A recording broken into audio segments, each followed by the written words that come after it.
Jumpa lagi dengan Bung Yes di Rise Soccer TV.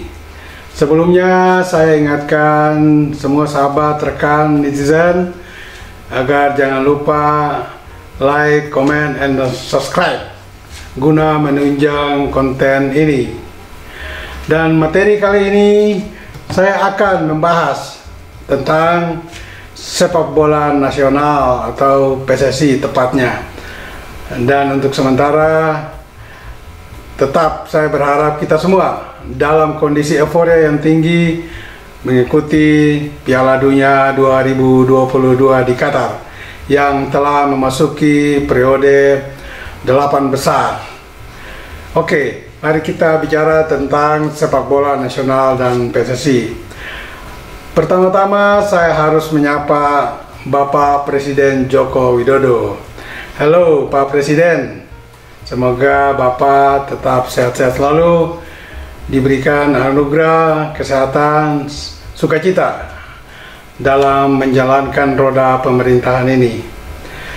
Dan Pak Presiden Jokowi, saya kembali terpaksa mengingatkan Bapak tentang rencana transformasi sepak bola nasional yang pasca tragedi Kanjuruhan telah Bapak dengungkan untuk melakukan transformasi atas sepak bola nasional untuk lebih baik ke depan. Namun, pada hari Senin kemarin, tanggal 5 Desember atau 2 bulan 4 hari pasca tragedi Kanjuruhan, pemerintah telah memainkan sebuah drama kebijakan yang sangat menyakiti perasaan masyarakat sepak bola Indonesia. Setelah drama fisik tragedi Kanjuruhan yang menewaskan 135 penonton, maka pemerintah kali ini memainkan dengan baik, bahkan secara transparan, tragedi kebijakan atas sepak bola nasional. Mengapa saya menyorot tragedi kebijakan ini? Kita lihat bahwa setelah tragedi Kanjuruhan, Presiden mengeluarkan keputusan Presiden dengan membentuk tim independen pencari fakta atau tim gabungan independen pencari fakta yang disingkat TGIPF, diketuai oleh Menko Polhukam Profesor Mahfud MD dengan sejumlah anggota yang terdiri dari berbagai elemen. Hasil daripada rekomendasi tersebut atau rekomendasi TGIPF ada 12 butir, dan di antara 12 butir tersebut ada 2 butir yang sangat kuat menekan PSSI agar segera memperbaiki kinerja mereka, bahkan secara organisasi pun harus diperbaiki, yaitu diminta supaya seluruh ESCO 15 orang mundur diri dan digelarnya kongres untuk memilih pengurus atau ESCO yang baru. Nah, sementara pada hari Senin kemarin, pemerintah justru semakin melegitimasi kepengurusan PSSI saat ini dengan memberikan izin adanya kompetisi Liga 1 profesional berputar kembali. Padahal rekomendasi TGIPF tersebut belum dijalankan tentang mundurnya pengurus dan digelarnya kongres. Namun pemerintah sendiri juga melakukan atau ya mungkin dikatakan menjilat ludah sendiri dengan mengabaikan rekomendasi TGIPF dan membuka keran kompetisi kembali berputar. Uniknya lagi, pemerintah seakan-akan tidak menjalankan asas transparansi dalam masalah PSSI dan tragedi Kanjuruhan ini. Mengapa saya mengatakan itu? Sejak akhir November, PT Liga Indonesia Baru sebagai operator kompetisi dan kepanjangan tangan dari PSSI telah melobi pemerintah lewat Menpora, Kapolri, dan beberapa kementerian terkait untuk membuka kembali digelarnya kompetisi Liga 1. Dan hari itu PT Liga yang bekerja tentu berdasarkan rekomendasi PSSI mengumumkan bahwa Liga kembali berputar di tanggal 2 Desember. Namun ketika 2 Desember tiba, tidak jadi dilaksanakan. Keluar lagi pengumuman baru dari PT LIB bahwa kompetisi akan berputar di 5 Desember atau Senin kemarin. Dan jadwal sudah diumumkan kepada seluruh peserta 18 tim Liga 1, yang mana seluruh pertandingan akan dijalankan dalam sistem bubble, atau bahasa sederhananya dipusatkan atau sentralisasi di 2 wilayah, yaitu Jawa Tengah dan Daerah Istimewa Yogyakarta. Setelah tanggal 5 pada pagi hari Senin kemarin, ternyata pemerintah belum memberikan pernyataan telah mengeluarkan izin. Alhasil, jadwal yang sudah ditetapkan pada pukul 15.30 Senin kemarin masih dalam zona abu-abu. Sementara sebagian tim peserta pertandingan yang dijadwalkan bermain pada petang hari tersebut sudah berada di lapangan. Namun pada akhirnya pertandingan jadi digelar juga setelah hanya hitungan kurang dari 3 jam terjadi kick-off. Pemerintah melakukan jumpa pers yang dihadiri oleh Mahfud MD, Menpora Amali, dan Kapolri.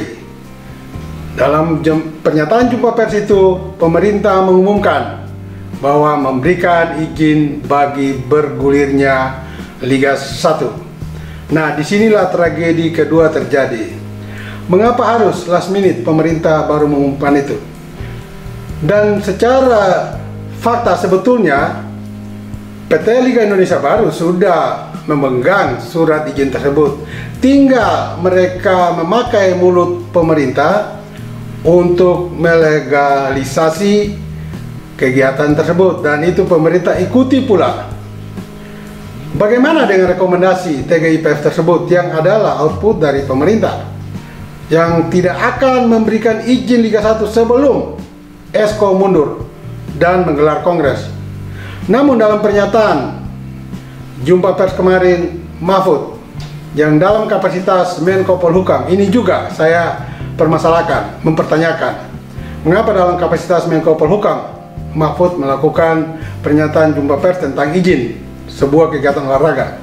Harusnya domain itu ada di Menpora, bukan Mahfud. Jadi biarkan saja Menpora yang umumkan, bukan Menko Polhukam.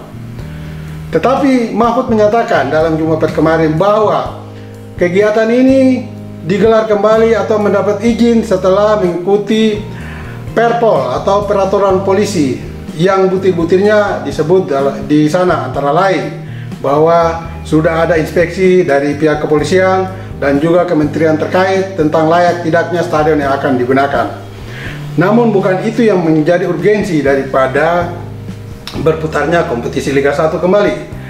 Urgensinya adalah Mahfud menyatakan bahwa PSSI telah mengikuti beberapa butir rekomendasi dari TGIPF sehingga sudah selayaknya keran kompetisi dibuka.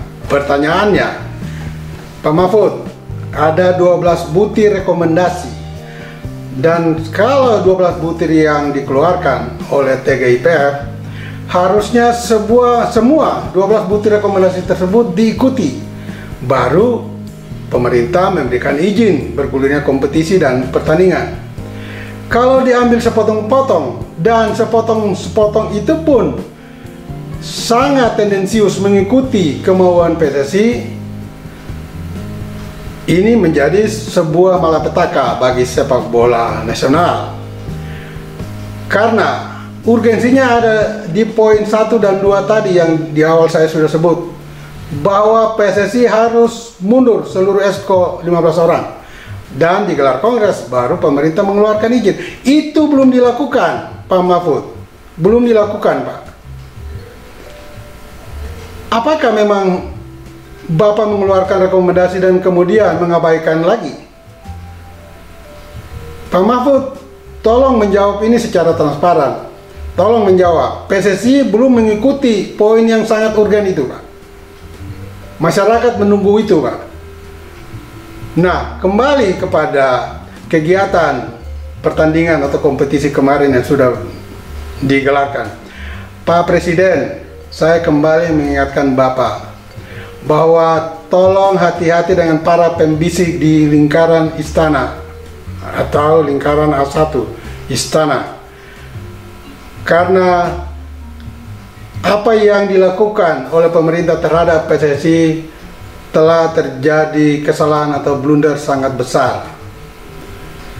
Kalau kompetisi digelarkan kembali dan disalahkan atas tragedi Kanjuruhan itu adalah stadion dan penonton, itu bukan sebuah alasan yang patut dibanggakan dan dikemukakan menjadi dasar bergulirnya kompetisi. Selama ini semua stadion dipakai untuk kompetisi tidak memenuhi syarat, tidak memenuhi 5 syarat club licensing yang dikeluarkan oleh Konfederasi Sepak Bola Asia atau AFC. Dan juga kalau tidak ada gas air mata atau pemukulan dari anggota kepolisian terhadap penonton, tidak akan adanya korban jiwa sampai 135 orang, Pak Presiden.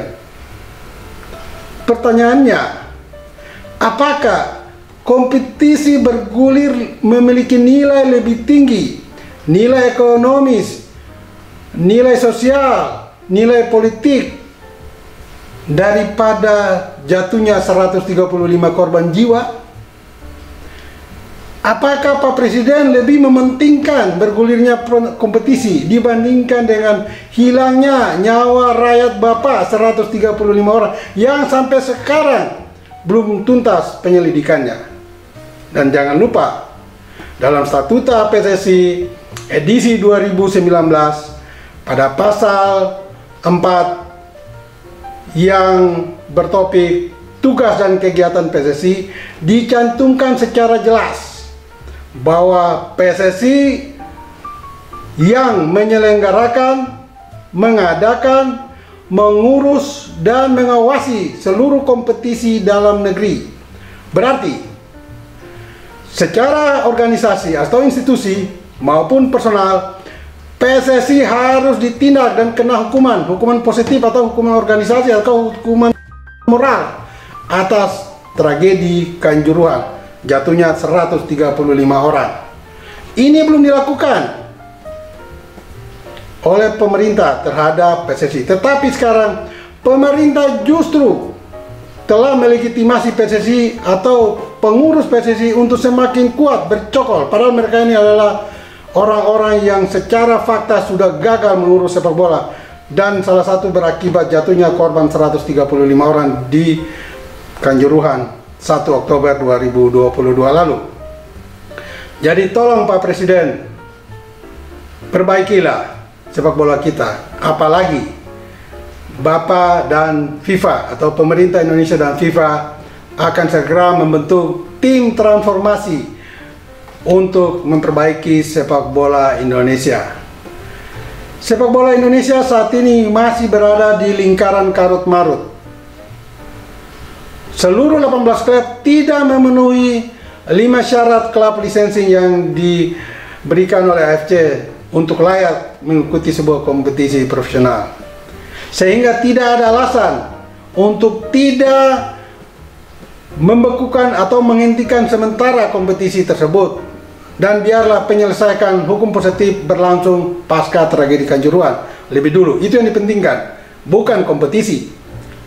Kalau berbicara kompetisi, karena ada ribuan keluarga pemain, pelatih yang tidak makan, saya menyaksikan alasan tersebut.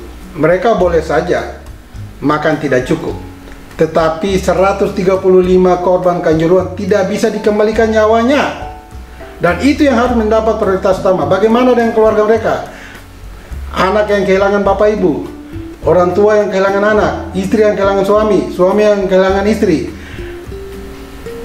Ini semua diabaikan dan disia-siakan.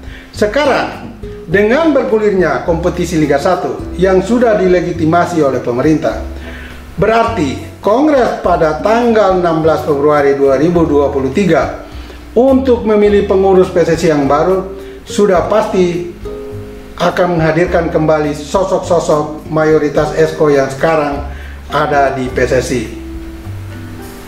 Dan itu berarti pemerintah ikut bertanggung jawab untuk kehancuran sepak bola kita di masa depan. Ada satu lagi poin yang paling penting yang perlu saya sampaikan. Redaksi Rise Soccer TV menerima berbagai informasi. Salah satu informasi adalah tentang adanya restu dari Bapak Presiden atas Erick Thohir untuk mengurus dan memperbaiki sepak bola Indonesia. Untuk sementara Erick masih di luar. Tetapi kalau informasi ini betul, maka bukan tidak mungkin Erick Thohir yang akan menjadi ketua umum PSSI nantinya. Dan dalam beberapa hari terakhir, Erick sendiri telah menyuarakan di media sosial secara abu-abu. Erick belum menyatakan sikap maju atau tidak. Tetapi dengan pernyataan Erick memperlihatkan kemungkinan besar informasi yang masuk bahwa Presiden mendukung Erick adalah sebuah kebenaran yang akan terbukti kemudian. Saya tidak punya masalah pribadi atau hard feeling dengan Erick Thohir. Dia adalah teman saya sejak tahun 1990-an. Kami sudah saling mengenal. Namun dalam konteks berbicara sepak bola nasional saat ini, saya harus kritis dan mengingatkan Erick agar hati-hati. Karena pernyataan Anda bahwa Anda akan maju bila didukung voter itu adalah sebuah pernyataan politis atau pernyataan dari seorang yang sebetulnya tidak bertanggung jawab. Kalau benar-benar Anda ingin maju memimpin PSSI dan memperbaiki sepak bola kita, katakan saja, saya bersedia maju tanpa embel-embel didukung oleh voter. Karena Anda akan menawarkan program Anda dan itu yang akan dinilai oleh voter. Kalau memang program Anda berkenan, saya kira seluruh voter yang berjumlah 78 itu akan mendukung sepenuh Anda. Tetapi kalau Anda tidak pernah berbicara tentang program Anda memperbaiki dan memajukan sepak bola kita dan hanya mengandalkan pernyataan dukungan dari voter, ini sebuah pernyataan yang sebetulnya dilontarkan bukan oleh calon pemimpin yang baik. Dan saya berharap Anda mempertimbangkan kembali, meski atau kecuali memang itu sudah diisyaratkan oleh Presiden dan direstui oleh Presiden untuk Anda maju. Tetapi kalau itu dari kemauan Anda sendiri, tolong berpikir kembali untuk mengambil posisi tersebut. Karena saya menyaksikan Anda akan berhasil memperbaiki sepak bola kita nantinya. Melihat pertama waktu Anda yang tidak cukup untuk mengurus sepak bola. Dan saya kira bola itu bulat. Tetap di Rise Soccer TV bersama Bung Yes dengan analisisnya yang tajam, cepat, dan akurat. Giring terus!